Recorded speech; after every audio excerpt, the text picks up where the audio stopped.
आकाशवाणी दिल्ली से प्रस्तुत है कार्यक्रम स्वास्थ्य पत्रिका हमारी सेहत। नमस्कार श्रोताओं, स्वास्थ्य पत्रिका हमारी सेहत के एक नए अंक के साथ आपकी दोस्त शालिनी मित्तल स्वीकार करिए मेरा नमस्कार। आज का अंक बहुत खास हर बार की तरह, क्योंकि हम लेकर आए हैं बहुत सारी ऐसी जानकारी जो आपके लिए बेहद जरूरी है। हमारे साथ आज कार्यक्रम में हैं डॉक्टर राजेश प्रसाद गुप्ता। आप एक ऑर्थोपेडिक सर्जन हैं, जॉइंट रिप्लेसमेंट सर्जन हैं और साथ ही साथ स्पोर्ट्स मेडिसिन के भी जानकार हैं। डॉक्टर साहब के बारे में मैं छोटा सा एक आपको इंट्रोडक्शन दे दूं कि आपने नेशनल इंस्टीट्यूट ऑफ फिजियोथेरेपी से फिजियोथेरेपी में पहले पीपीटी किया, उसके बाद आपने एमबीबीएस किया और फिर ऑर्थोपेडिक सर्जरी में आपने पोस्ट ग्रेजुएशन किया। डॉक्टर साहब नेशनल इंटरनेशनल लेवल पर बहुत एक्सपीरियंस्ड हैं, क्षेत्र के एक जानकार हैं। स्पोर्ट्स इवेंट्स में भी आप जानकारी रखते हैं, क्योंकि आप स्पोर्ट्स मेडिसिन में भी आपने कोर्स किया है। तो इतनी सारी जानकारी, इतनी सारी एक्सपर्टीज के साथ हमारे विशेषज्ञ मौजूद हैं स्टूडियो में। सबसे पहले स्वागत करेंगे डॉक्टर राजेश, बहुत बहुत स्वागत आकाशवाणी के स्टूडियो में। आप सबों को धन्यवाद और आपको धन्यवाद करता हूं कि आपने मुझे ये अपॉर्चुनिटी दिया बात करने के लिए। डॉक्टर साहब, हमारे श्रोता थोड़ा कंफ्यूज हो गए होंगे कि इतनी सारी आपके पास क्वालिफिकेशंस हैं, अलग अलग तरह की हैं, एक से एक बढ़कर हैं। थोड़ा सा अपने बारे में शॉर्ट में बताइए ना कि आपने कब क्या क्या किया।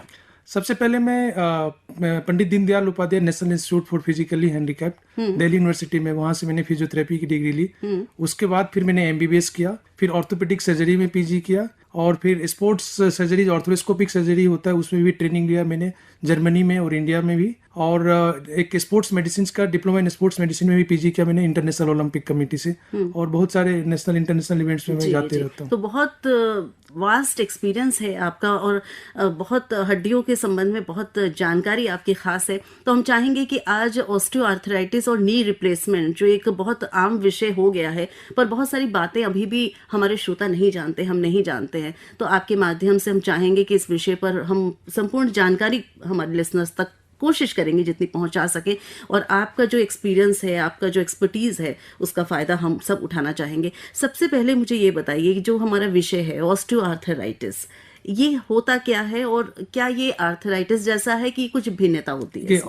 ये एक्चुअली ऑस्टियोआर्थराइटिस ऑफ नी जो होता है वो एज रिलेटेड डिजीज होता है। उसके बाद फिर एक रिमेटॉइड आर्थराइटिस होता है जो कम एज में भी स्टार्ट होता है। उसमें मल्टीपल जॉइंट्स में पेन बताते हैं। ऑस्टियोआर्थराइटिस में यूजुअली एक जॉइंट्स में पेन होता है। उसके बाद भी वो डिफरेंट टाइप का आर्थराइटिस होता है। आर्थराइटिस एक वास्ट टॉपिक है, लेकिन हम डिस्कस करेंगे आज ऑस्टियोआर्थराइटिस ऑफ नी, जो एक एज रिलेटेड डिजीज है। तो आपने ये बोला ये एज रिलेटेड होता है, यानी जैसे जैसे उम्र बढ़ती जाती है तो ऑस्टियोआर्थराइटिस के केसेस ज्यादा मिलते हैं। तो ये बात सही है? क्योंकि सुनने में ये आता है आजकल जब हम देखते हैं कि बच्चों को, यंगस्टर्स को, उनको भी ऑस्टियोआर्थराइटिस हो रहा है। बच्चों को ऑस्टियोआर्थराइटिस तभी हो सकता है जब कोई जॉइंट्स में फ्रैक्चर हुआ हो, इंट्राआर्टिकुलर फ्रैक्चर वगैरह होता है, उसमें होता है, तो वो एक अलग चीज हो जाता है। लेकिन ऑस्टियोआर्थराइटिस ऑफ नी जो हम एज से रिलेटेड बात कर रहे हैं, इसमें मैंने अपने क्लिनिकल प्रैक्टिस में देखा है कि हम जब कभी कभी एक्सरे निकालते हैं तो 40 के एज में भी आर्थराइटिक चेंजेस होता है और 78 में भी देखता हूँ कि आर्थराइटिक चेंजेस नहीं होता है। तो ये टोटली डिपेंड करता है फिर सिम्टम्स के ऊपर। और फिर जैसे हमसे कंसल्ट करते हैं तो फिर हम एक्सरे निकालते हैं। एक्सरे में फिर देखते हैं किस ग्रेड का है ये बेसिकली। अच्छा, तो ग्रेड्स भी होते हैं? तो हाँ, ग्रेड्स क्या होते हैं इसके? इसका 4 ग्रेड होता है बेसिकली। 1, 2, 3, 4। तो 1, 2 अर्ली स्टेजेस होता है, 3, 4 एडवांस स्टेजेस होता है। तो 3, 4 स्टेज में जाने के बाद फिर पेशेंट बताते हैं कि बहुत दर्द होता है इसमें ऑस्टियोआर्थराइटिस ऑफ नी में एज के साथ होता क्या है कि हमारा कोई भी जॉइंट्स होता है उसमें एक कार्टिलेज का लेयर होता है, और नी में खास करके एक फीमर बोन होता है, एक टिबिया बोन होता है, दोनों के बीच में। तो कार्टिलेज जब तक इंटैक्ट रहता है तब तक दर्द नहीं होता, क्योंकि पेन से वो इनसेंसिटिव होता है।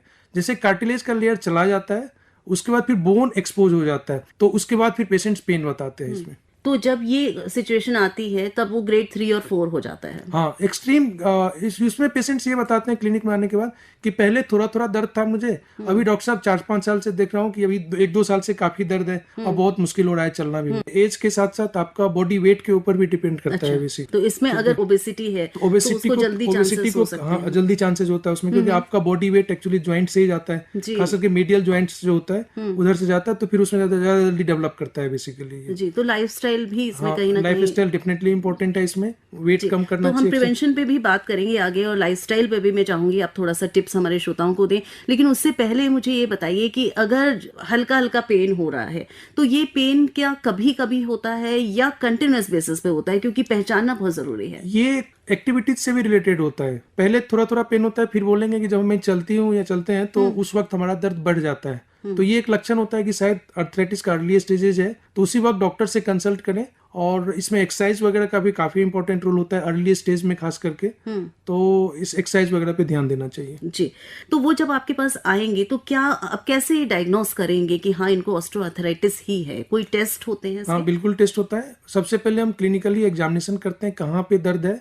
मोस्ट ऑफ द टाइम ये एक्चुअली मीडियल जॉइंट लाइन को इन्वॉल्व करता है, तो वहाँ पे टेंडरनेस होता है जिसको हम दर्द बोलते हैं, दबा करके देखते हैं, और कुछ आवाजें आती है, क्रिपिटेशंस बोलते हैं। थोड़ा बहुत डिफॉर्मिटी भी डेवलप करता है, जिसमें दो टाइप का होता है, जो वेरस और valgus deformity. Most of the patients में वेरस डिफॉर्मिटी होता है। तो ऐसे, और फिर देखते हैं घुटना में सूजन है कि नहीं। ये सब देखने के बाद सबसे पहले हम एडवाइस करते हैं एक्सरे करने के लिए। तो एक्सरे से हमें पता चलता है कि फिर किस ग्रेड में है, फिर उस ग्रेड के ऊपर फिर मैनेजमेंट डिपेंड करता है बेसिकली। अच्छा, तो मैनेजमेंट में क्या होता है? दवाइयाँ होती हैं, एक्सरसाइजेस होती हैं, फिजियोथेरेपी होती है, कि सबका कॉम्बिनेशन होता है? सबका कॉम्बिनेशन इंपॉर्टेंट होता है इसमें। जैसे कि मेडिसिन देते हैं, एनाल्जेसिक्स, एंटी इन्फ्लामेटरी देते हैं, कुछ कैल्शियम्स, विटामिन डी जो आपकी हड्डी को मजबूत रखता है। सबसे पहले मैं ये बोलूंगा ग्रेड, सपोज ग्रेड 1, 2, 3 तक है, तो इसमें हम यूजुअली सर्जरी नहीं करते हैं, और इस वक्त हम मेडिसिन देते हैं। फिजियोथेरेपी के लिए बोलते हैं। फिजियोथेरेपी क्यों बोलते हैं? क्योंकि जैसे बॉडी बोन और मसल से बना होता है। बोन एक स्केलेटल फ्रेमवर्क होता है, मसल्स आपको स्ट्रेंथ प्रोवाइड करता है। तो जब हम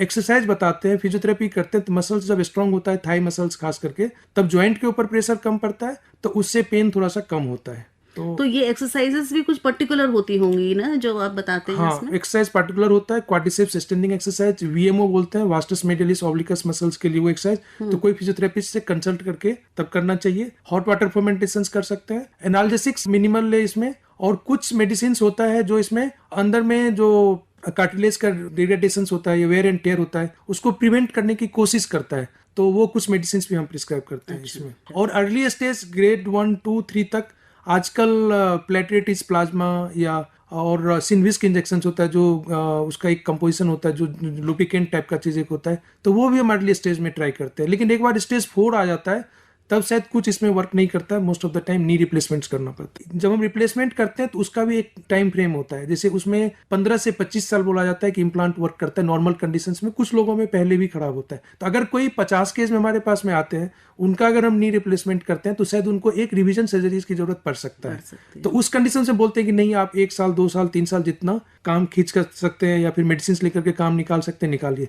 वही कोई हमारे पास में जो 65-70 के एज में आते हैं, उनका ग्रेड 4 है, उनका अगर हमने नी रिप्लेसमेंट किया तो शायद उनका जिंदगी निकल जाएगा। कितना परसेंटेज ऑफ सक्सेस रेट होता है नी रिप्लेसमेंट का? नी रिप्लेसमेंट्स का अच्छा सक्सेस रेट है, लेकिन इस सबसे पहले कभी भी हम सर्जरी प्लान करते हैं तो एक प्री एनेस्थीसिया चेकअप बोलता है, जो सर्जरी से पहले जो एनेस्थीसिया दिया जाता है, तो उन डॉक्टर से मिलना रहता है, तो वो हमें ग्रीन सिग्नल देते हैं कि हमें सर्जरी करना है कि नहीं करना है। सेम टाइम हम पेशेंट्स को ऑप्टिमाइज करते हैं। जैसे सपोज किसी को ब्लड शुगर है, ब्लड प्रेशर है, थायराइड का प्रॉब्लम है, तो उसको ऑप्टिमाइज किया जाता है कंसर्न डॉक्टर से कंसल्ट करके।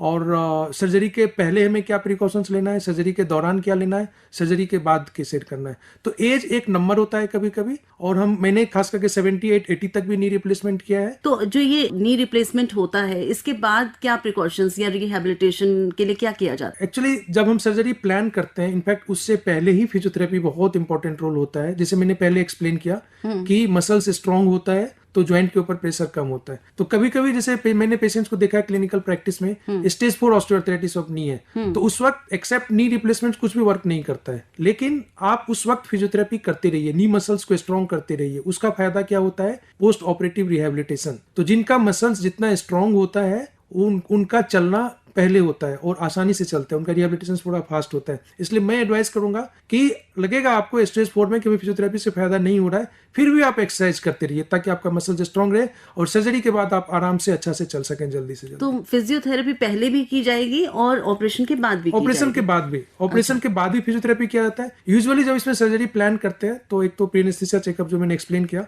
और सर्जरी के दिन यूजुअली एडमिट करते हैं या एक दिन पहले, और फिर चौथा दिन, जैसे अगर एक नी रिप्लेसमेंट करते हैं हम लोग तो चौथा दिन या 5वां दिन डिस्चार्ज करते हैं। दोनों रिप्लेसमेंट करने से 6 या 7 दिन में डिस्चार्ज करते हैं। ठीक है, फिर फिजियोथेरेपी वगैरह वेरी नेक्स्ट डे स्टार्ट कर देते हैं सर्जरी के बाद। और कुछ पेशेंट्स अर्ली रिकवरी हो जाता है, कुछ बहुत सारे पेशेंट्स को मैंने देखा है, मैंने अपना खुद पेशेंट्स को देखा है कि 2 वीक में भी उन्होंने वॉकर छोड़ दिया है, और कुछ पेशेंट्स को थोड़ा टाइम लगता है। तो ये पेशेंट टू पेशेंट वेरी करता है, कौन पहले रिकवर करते हैं, कौन बाद में रिकवर। उम्र बढ़ने के साथ जोड़ों में जो दर्द या जोड़ों में जो घिसाव होता है, तो ये जरूरी नहीं है सिर्फ घुटनों पे हो, और भी हमारी जो बॉडी जॉइंट्स हैं जैसे शोल्डर है, हिप है, तो उनमें भी प्रक्रिया सेम रहती है। हाँ, ऑस्टियोआर्थराइटिस हम नी की बात कर रहे हैं, same time osteoarthritis of hip भी होता है, शोल्डर भी होता है। क्योंकि shoulder non weight bearing joint है, इसमें वजन नहीं डालते तो आर्थराइटिक चेंजेस कम होता है। हिप में फिर भी देखने को मिलता है, सेकेंडरी ऑस्टियोआर्थराइटिस ऑफ नी जिसको बोलते हैं, उसमें तो हिप में भी हो सकता है और जॉइंट्स में भी हो सकता है। तो सब में प्रक्रिया ऑलमोस्ट ऐसी ही रहती है, किस तरह से लक्षण होते हैं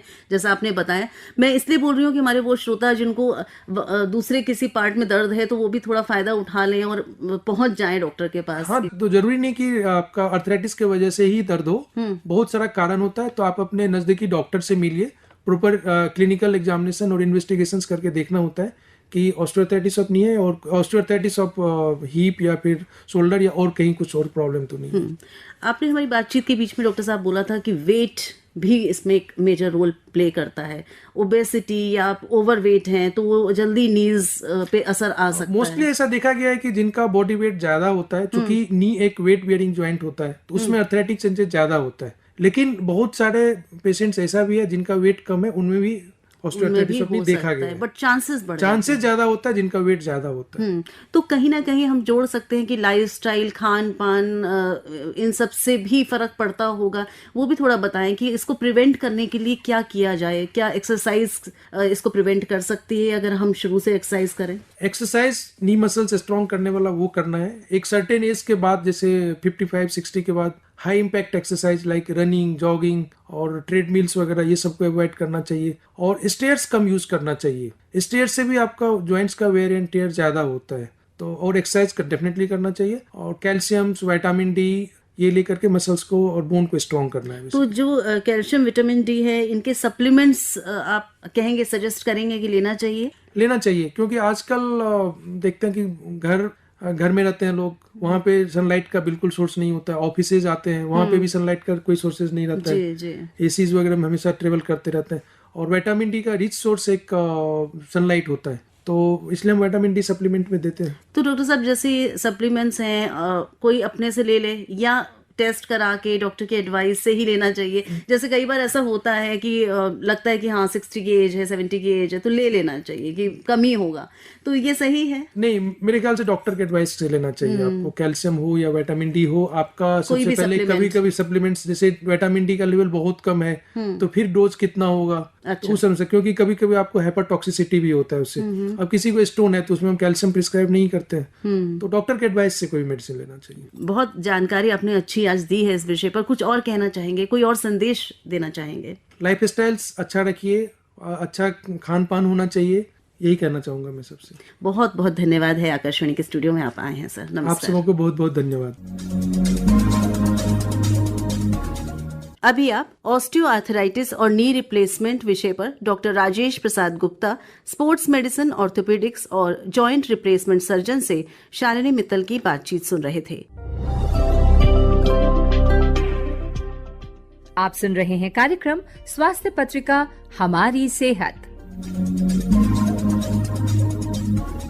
कार्यक्रम में आगे सुनते हैं एक और महत्वपूर्ण भेंटवार्ता। विषय है physiotherapy for post surgery recovery, यानी शल्य चिकित्सा के बाद किस तरह से फिजियोथेरेपी आपकी मदद कर सकती है आपको वापस अपने काम में, आपकी पहले के जैसे फॉर्म में लाने के लिए। इस पर जानकारी देने के लिए हमारे साथ स्टूडियो में हैं डॉक्टर AS मूर्ति। आप सीनियर फिजियोथेरेपिस्ट हैं एम्स न्यू दिल्ली में। आपको 25 साल से ज्यादा का एक्सपीरियंस है। 2005 से सर आप एम्स में हैं? जी मैम, इधर बुलाने का बहुत बहुत धन्यवाद। आपके माध्यम से आकाशवाणी माध्यम से हम पब्लिक को कुछ अवेयरनेस दे देंगे। बहुत बहुत स्वागत करते हैं डॉक्टर ए.एस. मूर्ति का कि आपने समय निकाला है और सर आप स्टूडियो में आए हैं। और ये विषय बहुत महत्वपूर्ण इसलिए है क्योंकि हम अक्सर सुनते हैं और आजकल किसी ना किसी कारण से सर्जरी हो रही है, चाहे माइनर सर्जरी हो चाहे मेजर सर्जरी हो, पर फिजियोथेरेपी की इम्पोर्टेंस बहुत ज़्यादा है। लेकिन कई बार हम समझ नहीं पाते हैं कि ये इम्पोर्टेंस क्यों है। तो मैं चाहती हूँ कि आपके माध्यम से श्रोता समझें कि सिर्फ सर्जरी करा के छोड़ नहीं देना है, आपको वापस अगर रिहैबिलिटेट होना है तो किस तरह से फिजियोथेरेपी आपकी मदद कर सकती है। बिल्कुल आपने सही बताया। जो सर्जरी करने के बाद लोग ना वो ये सोच के बैठे हुए हैं, मेरे को दर्द हुआ था, मैंने जो है डिस्क सर्जरी कर लिया, मेरे को घुटना में दर्द हुआ, मैंने जॉइंट रिप्लेस कर दिया, अब तो हम दौड़ेंगे। बट यहाँ पे ये मिथ चेंज करना है, क्योंकि आपको जो सर्जरी 20% हो गया, अब रेस्ट 80% आप अपने नॉर्मल एक्टिविटी में वापस आने के लिए हम फिजियोथेरेपी की जरूरत है, जो बोलते हैं पुनर्वास। अब फिजियोथेरेपी फॉर एग्जांपल आप नी रिप्लेसमेंट कर दिए, हिप रिप्लेसमेंट कर लिए, तो अगर आप कुछ करेंगे नहीं, सिर्फ ऐसे ही चलेंगे, तो कहीं ना कहीं जो है मसल इम्बैलेंस हो जाती है। अब उसको प्रॉपर फाइंड आउट करके क्या एक्सरसाइज करना, जो एक्सपीरियंस फिजियोथेरेपिस्ट है, क्वालिफाइड फिजियोथेरेपिस्ट है, जब संपर्क करेंगे तो आपको एक्सरसाइज रेगुलर सिखाएंगे, आप करवाएंगे भी हैं। अब नी रिप्लेसमेंट के लिए आपको पता है सर्जरी हो गया, फिर उसके बाद आप थाई मसल्स को कैसे मजबूत करना है, एडी में जो पिंडली मसल है उसको कैसे खिंचाव करना चाहिए, ये सारी चीज आपको समझना बहुत जरूरी है, तभी आप नॉर्मल लाइफ में लीड करेंगे। अदरवाइज क्या होता, आपने सर्जरी कर लिया, थोड़ा बहुत जो बता दिया वो कर लिया, फिर वो पेन हमेशा बना रहेगा, तो फिर वो सर्जरी करने का लाभ नहीं मिलेगा। तो वहां आप पोस्ट सर्जरी फिजियोथेरेपी करना जरूरी है। साथ साथ सर्जन ये भी एडवाइस करेंगे सर्जरी के पहले भी आप फिजियोथेरेपी करके मसल्स के अंदर जो खिंचाव होना चाहिए, जो मजबूत होना चाहिए, जॉइंट में लचीलापन होना चाहिए, वो सारी चीज आपको करेंगे तो पोस्ट सर्जरी के बाद आप बहुत फायदेमंद में रहेंगे। अच्छा, एक बात और बताइए डॉक्टर मूर्ति कि कई बार हम ये सुनते हैं नी रिप्लेसमेंट हो गया है, हिप रिप्लेसमेंट हो गया है, सक्सेसफुल नहीं हुआ, लेकिन जब हम पता करते हैं तो हमें पता लगता है कि उसने उसके बाद कुछ एक्टिविटी की ही नहीं। बिल्कुल। तो क्या ये कारण बनता है? बिल्कुल। अब एक छोटे से एग्जाम्पल बता रहे हैं, जिसको घुटना 90 डिग्री के ऊपर मुड़ नहीं रहा, तो कहीं ना कहीं आप जॉइंट जो जोड़ है ना उसमें बहुत ज्यादा रगड़ाई हो रही है, मतलब बहुत ज्यादा रबिंग हो रही है, तो इसका मतलब आपका थाई मसल बहुत टाइट है। अब आप मसल टाइट है तो इसलिए आप जॉइंट सरफेस बहुत ज्यादा डैमेज हो रही है।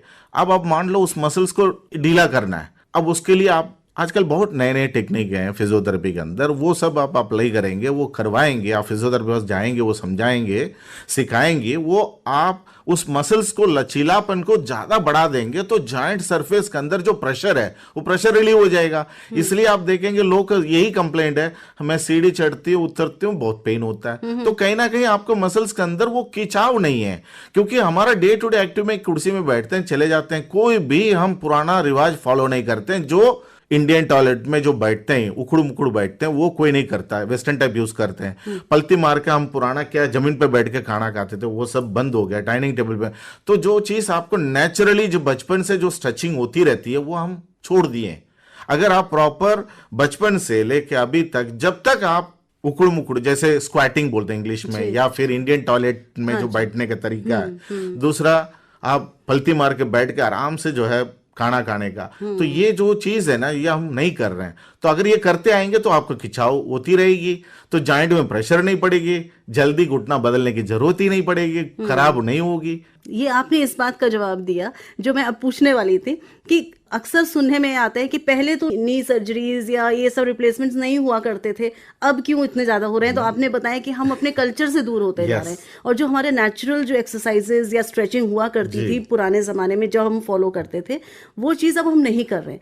और खासतौर पर जब बच्चों को हम देखते हैं सर, स्क्रीन टाइम और फोन के साथ या लैपटॉप के साथ वो इतना ज्यादा इन्वॉल्व हो चुके हैं कि उनका बाहर निकलना भी कम हो चुका है, तो एक्सरसाइज तो दूर की बात है। बिल्कुल, हमारा पुराना जवाब के साथ साथ हम इसको लिंक में ले आ रहे हैं। आप देखिए ना आजकल के बच्चों, आप देखिए एक तो घर पे ही रहते हैं, घर पे चप्पल ही पहन के रहेंगे, वो कभी रफ सरफेस में, गार्डन में नंगे पैर में चलते ही नहीं है, क्योंकि जो आपके जो फूट है ना, फूट में इतना सेंसरी पॉइंट्स हैं, तो आप बच्चे को आप ले जाके, हम लोग बचपन में क्या करते थे, खाली पैर में जाके खेलते थे, इतना बढ़िया आर्च बनता था। जो फूट में आर्च जो है, आप एक शॉकर है, हमारा होल बॉडी की वही जो है टॉलरेट करता है। ये सारी चीज आपको जो है क्रिएट तब होती है, बचपन से ही होती है। अब ये चीज हम बच्चे को एक्सपोज देते नहीं है, घर पे रहते हैं, हर घर में देखिए कोई सीमेंटेड फ्लोर है ही नहीं है, सब टाइल्स है, मोजाइक टाइल्स है, मार्बल्स हैं, तो बच्चे को वो एक्सपोज नहीं हो रहा। अब मैक्सिमम 100 में से कम आप देखेंगे तो 50-60% बच्चे फ्लैट फुट में रहते हैं। फ्लैट फुट मतलब क्योंकि वो आर्च अगर नहीं रहेगा तो उनको आप देख, बच्चे अक्सर कंप्लेन करते हैं, चलते रहते हैं, पंजे में इतना दर्द होता है, घुटना में दर्द है, कमर में दर्द है। हमारे पास पेशेंट आते हैं, सब बच्चे, स्कूल के बच्चे आते हैं जो हम कभी देखे ही नहीं। हम भी जब स्कूल लाइफ में हम देखा, कोई भी ऐसे कंप्लेन नहीं करते मेरे को दोस्त में मेरे कमर दर्द हो रहा, एडी में दर्द हो रहा। अब आजकल का बच्चे देखिए, क्योंकि स्क्रीन टाइम इतना ज्यादा हो गया, play time, outside play time कम हो गया, जाते भी नहीं है। तो ये चीज आप बच्चे को आप प्रमोट करना, बच्चे को आप ले जाना पार्क में, इवन घर के बाहर भी आप थोड़ा खाली पैर में आप अपने घर के साफ सफाई रखिए, ये सोच के बैठे हुए पैर में कुछ ना लग जाए, है ना। तो ये सब चीज बहुत जरूरी है बच्चे के भविष्य के लिए। सर, ये फ्लैट फुट की आप बात कर रहे हैं, क्या फ्लैट फुट ठीक हो सकता है फिजियोथेरेपी से? बिल्कुल मैम, वक्त के पहले अगर मान लीजिए अब ये जो है 18-20 साल है बच्चा, अगर उस पहले अगर फाइंड आउट कर दिए उनका हम फुट, क्योंकि फ्लैट फुट क्यों हो रही है, फुट मसल्स के अंदर 4 लेयर है, फुट जो लेयर बोलते हैं, फुट में 4 लेयर मसल्स हैं। अब मसल्स के अंदर प्रॉपर ताकत नहीं रहेगा तो पूरा फ्लैट फुट हो जाएगा, मसल इम्बैलेंस वजह से। फिर अगर मसल्स में ताकत नहीं रहेगा, बोन के अंदर जो प्रॉपर अलाइनमेंट के साथ जो स्ट्रक्चर होना चाहिए वो नहीं रहता है। अब हम क्या करेंगे, बचपन से उनको फुट एक्सरसाइज सिखा देते हैं, आप पंजों को, मांसपेशियों को कैसे मजबूत करना। उसके साथ साथ हम एक मॉडिफाइड इंसोल भी बना के दे देते हैं जो बच्चों को आर्च बना के रखता है, जो जिसके पैर है उसी हिसाब से नाप लेके बनाना चाहिए। अब कस्टमाइज्ड है। एंड दुकान में भी, शू की दुकान में भी बोलते हैं इसमें आर्च है। भाई आर्च किसके लिए बनाया, आपने एक स्टैंडर्ड साइज में बना दिया, बट कस्टमाइज्ड टाइलर मेड अगर करके देंगे तो ये आर्च भी बन जाएगा। आर्च के साथ साथ वो मेंटेन करने के लिए हम एक्सरसाइज भी सिखा के उसको हम करेंगे ताकि फर्दर डैमेज को हम प्रिवेंट कर सकते हैं। जॉइंट रिप्लेसमेंट की जब सर्जरी होती है तो किस तरह से फिजियोथेरेपी आप क्या क्या बताते हैं उनको? देखिए, सर्जरी जिस दिन होती है उसी दिन से हम जो है थोड़ा, जो सर्जरी पार्ट में आप देखेंगे फ्लूइड कलेक्शन रहता है, रेडनेस रहता है, तो उसको हम थोड़ा आइस पैक वगैरह देके इन्फ्लेमेशन कम कर देते हैं, उसमें कुछ फुट एक्सरसाइज वगैरह कर देते हैं, साथ साथ ब्रीदिंग एक्सरसाइज सिखा देते हैं। फिर उसके बाद जैसे जैसे दिन बढ़ता जाएगा उस हिसाब से उनको सीढ़ी कैसे चढ़ना उतरना, घुटना कैसे मोड़ना है, सीधा करना है, कहाँ पे पिलो लगाना है, वो सब हम बताते हैं। अब वहाँ पे जैसे 1 हफ्ता हो गया, 2 हफ्ता हो गया, फिर हम जो है मसल को मजबूत करने के लिए हम स्टार्ट करते हैं। साथ साथ चलने के जो एक्सरसाइज है या तरीका है, जो गेट ट्रेनिंग बताते हैं, वो भी हम बताते हैं कैसे चलना चाहिए, कब जो है वॉकर यूज करना चाहिए, कब वॉकर हटाना चाहिए, वॉकर से फिर स्टिक में कब आएंगे, फिर स्टिक भी कैसे विड्रॉ करना। तो ये सारा फिजियोथेरेपी एक प्रोटोकॉल होती है, तो फिर हम सिखाते भी हैं। आप जैसे ऑर्थोपेडिक सर्जन रिप्लेसमेंट करेंगे तो फिर रेकमेंड करेंगे फिजियोथेरेपी करने के लिए। आप पेशेंट, कुछ लोग समझदार हो जाते हैं, 2 दिन फिजियोथेरेपी करके एक्सरसाइज सीख के वो ये सोच के बैठे हुए हम जीवन भर यही एक्सरसाइज करेंगे, बट इसमें प्रोग्रेसिव एक्सरसाइज होती है। पहले सिंपल होगी, फिर हम स्ट्रेंथनिंग एक्सरसाइज करेंगे, फिर अच्छे से हेल्दी हो गया, फिर स्ट्रेचिंग करा देते हैं, फिर गेट ट्रेनिंग करते हैं, गेट में भी कैसे चलना चाहिए, साइड वॉक करना चाहिए। लगभग कितना समय लगता है किसी को पूरी तरह से रिहैबिलिटेट होने में? देखिए, ये कंडीशन वाइज है, टाइप ऑफ सर्जरी है, कंडीशन कैसे उम्र के हिसाब से होती है। अब ओल्ड एज है, 70-80 साल है, उनको थोड़ा लंबा चल जाता है, थोड़ा हेल्दी है, किसी को 40-45 में भी लोग रिप्लेसमेंट हो जाते हैं। पेशेंट है, टाइप ऑफ सर्जरी पे डिपेंड करता होगा। तो सर, जैसे कुछ एक्सीडेंट्स के केसेस की बात करते हैं कि एक्सीडेंट हुआ है, हेड इंजरी हो गई या एब्डोमेन इंजरी हो गई या किसी तरह की भी इंजरी हो सकती है, नी की इंजरी हो गई, any part of the body, तो उसमें किस तरह से आप फिजियोथेरेपी के माध्यम से उनको सही करने की कोशिश करते हैं? बिल्कुल मैम, आपने सही पूछा। अब जिसको हेड इंजरी हो गया, हम आईसीयू से हम फिजियोथेरेपी स्टार्ट कर देते हैं। हेड इंजरी में क्या होता है, वो सांस लेने में दिक्कत या फिर पहचानने में, उसका जो जीसीएस स्केल बोलते हैं, अकॉर्डिंग स्केल के हिसाब से उनको ट्रीटमेंट शुरू हो जाती है। अब आईसीयू में हम क्या करते हैं, फिजियोथेरेपिस्ट, बीइंग अ फिजियोथेरेपिस्ट, वहाँ पे चेस्ट फिजियोथेरेपी, चेस्ट क्लियर रहना चाहिए, क्योंकि जब वेंटिलेटर का कोई भी फॉरेन बॉडी के अंदर जाता है तो फिर वो चेस्ट इन्फेक्शन आ जाती है, बलगम वगैरह बन जाती है। अगर चेस्ट के अंदर क्लियर नहीं रहेगा यार, एक गैस एक्सचेंज नहीं होती है, तो इसलिए अगर चेस्ट फिजियोथेरेपी है, पैर में टेढ़ापन नहीं आ जाए तो इसलिए वहां पे पैर में भी फिजियोथेरेपी सिखाते हैं, करते भी हैं। ठीक है। उसके बाद आप स्पाइनल कॉर्ड इंजरी की बात करें, कुछ लोग जो है बाइक एक्सीडेंट या ऊपर से गिर जा रहे हैं। ट्रॉमा मीन्स एक्सीडेंट नहीं है, वो ऊपर बिल्डिंग से भी गिर जाते हैं, है ना, तो उसमें स्पाइनल कॉर्ड इंजरी हो जाता है, गर्दन पे चोट लग जाता है, दोनों हाथ दोनों पैर पैरालाइज हो जाते हैं। अगर उससे कमर पीठ में अगर चोट लगा, वो दोनों पैर पैरालाइज हो जाता है, तो उनको भी हम जो है उसी हिसाब से फिजियोथेरेपी करते हैं। वो भी आप कुछ लोगों का आधी मसल्स काम करता है, कुछ कंप्लीट पैरालाइज्ड हो जाते हैं, तो उसके अकॉर्डिंग हम जो कमजोर मसल्स को मजबूत करते हैं। और समय लगता होगा हर बिल्कुल, वो ये तो आप समझ लीजिएगा, टाइम आप 1 महीना 2 महीना 6 महीना, किसी 2 साल भी, क्योंकि हेड इंजरी में क्या होता है, वो सामने वाला का पहचान भी नहीं पाते हैं। तो वो क्या, जब सामने वाला बात नहीं कर पा रहा, आपको पहचान नहीं रहा, तो फिर उनको तो पूरी आपका नर्सिंग केयर बहुत जरूरी है, फिजियोथेरेपी, क्योंकि प्रेशर सोर बन जाती है, जख्म बन जाती है, पैर अकड़न हो जाती है, उसको तो आपको करके मुलायम रख के एटलीस्ट व्हील चेयर में घुमाओ, अगर नहीं चल रहा एटलीस्ट व्हील चेयर घुमाओ, सनलाइट, क्योंकि उसमें विटामिन डी भी कम हो जाती है। जी बिल्कुल सही। डॉक्टर साहब, जैसे अभी हम बात कर रहे थे, एक्सरसाइज बहुत ज़रूरी है, बाहर निकलना बहुत ज़रूरी है। कई लोगों को मैंने ये बोलते भी सुना है कि फिजियोथेरेपी क्या है, हम घर पे योग तो कर रहे हैं, योग से ही ठीक हो रहे हैं हम, तो क्या डिफरेंस है दोनों में, क्या सिमिलैरिटी है और क्या डिफरेंस है, थोड़ा सा बताएं। योगा बिल्कुल आज की जो हमारा लाइफ हम जी रहे हैं, योगा बहुत ज़रूरी है, क्योंकि हम सब हेल्दी पीपल हैं। हेल्दी पर्सन के लिए बिल्कुल, जहाँ फिजियोथेरेपी है वहाँ पे क्या है, वो थेरेपी डिजाइन हो जाएगी अकॉर्डिंग द पेशेंट। अच्छा। योगा क्या है, सूर्य नमस्कार तो मतलब वही स्टेप है, जनरल है। हाँ, जनरल है for healthy people, for healthy people. अब वहां पे आप पेशेंट है, उनको कमर दर्द है, फिर हम कमर दर्द को भी जो है एक स्टैंडर्ड एक्सरसाइज नहीं होती है। किसी को जो है उल्टा लेट के पैर पीछे करना होगा, किसी को सीधा लेट के ऊपर करना होगा, किसी के कोर मसल्स के ऊपर ध्यान देना होगा, किसी को फैसेट जॉइंट, मतलब इसमें कई ऐसे डिजाइंड है जो पेशेंट को, हर पेशेंट का अलग थेरेपी होती है। और इसमें मशीन्स भी आप बहुत यूज करते हैं। मशीन्स, इलेक्ट्रोथेरेपी, क्योंकि फिजियोथेरेपी क्या है, एक पार्ट इलेक्ट्रोथेरेपी। इलेक्ट्रोथेरेपी के अंदर बहुत इलेक्ट्रोथेरेपी जो पेन रिलीविंग मोडालिटीज हैं। एक एक्सरसाइज थेरेपी है, उसमें हम एक्सरसाइज थेरेपी, एक्सरसाइज भी सिखा सकते हैं। आजकल जो मैनिपुलेशन थेरेपी है, मायोफेशियल रिलीज, बहुत टेक्निक्स हम यूज कर रहे हैं।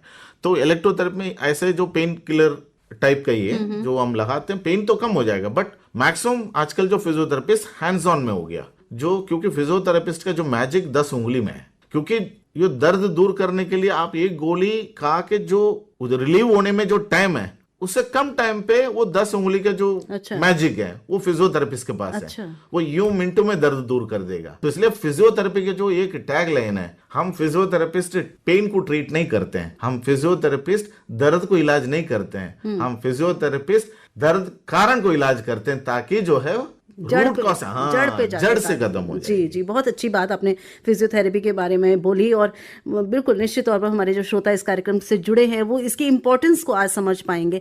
एक चलते चलते और प्रश्न करना चाहूंगी कि हमने एक शब्द सुना है डॉक्टर साहब, न्यूरो फिजियोथेरेपी। मैं जानना चाहूंगी आपसे कि ये क्या है, हमारे श्रोताओं को समझाएं। ठीक है, एक तो फिजियोथेरेपी एक समुद्र है। हाँ, अच्छा। क्योंकि इसके अंदर आप कई ऐसे सब डिविजन है, neuro, cardio, paediatric, rehabilitation, cancer, किस तरह का हर चीज की होती है। तो इसमें आप रिहैबिलिटेशन, जो आप न्यूरो की बात कर रहे हैं, न्यूरो में आप देखेंगे बच्चों में भी प्रॉब्लम, बूढ़े में भी प्रॉब्लम होती है, मिडिल एज में भी है। अब बच्चों में आप देखेंगे इसमें मस्कुलर डिस्ट्रोफी है, सेरेब्रल पैल्सी, डाउन सिंड्रोम है, ये सारा आप देखेंगे, वो भी डिपेंड फिजियोथेरेपी है।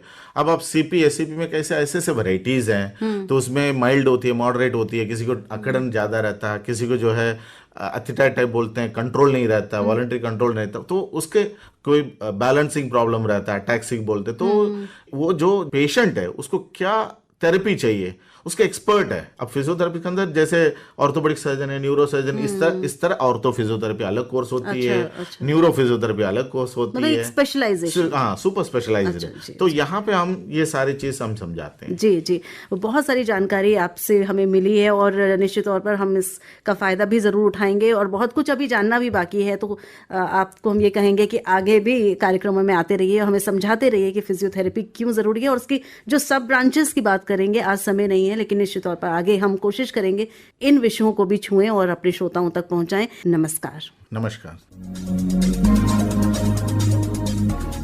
अभी आप physiotherapy for forced surgery recovery इस विषय पर doctor AS Murthy, senior physiotherapist, AIIMS new Delhi से ली गई ये भेंटवार्ता सुन रहे थे। आपसे बात कर रही थी शालिनी मित्तल। इसी के साथ आज की स्वास्थ्य पत्रिका हमारी सेहत अब यही समाप्त होती है। फिर मिलेंगे अगली बार, तब तक के लिए स्वीकार करें हमारा नमस्कार। अभी आप आकाशवाणी दिल्ली से सुन रहे थे कार्यक्रम स्वास्थ्य पत्रिका हमारी सेहत। कार्यक्रम की प्रस्तुतकर्ता थी शालिनी मित्तल।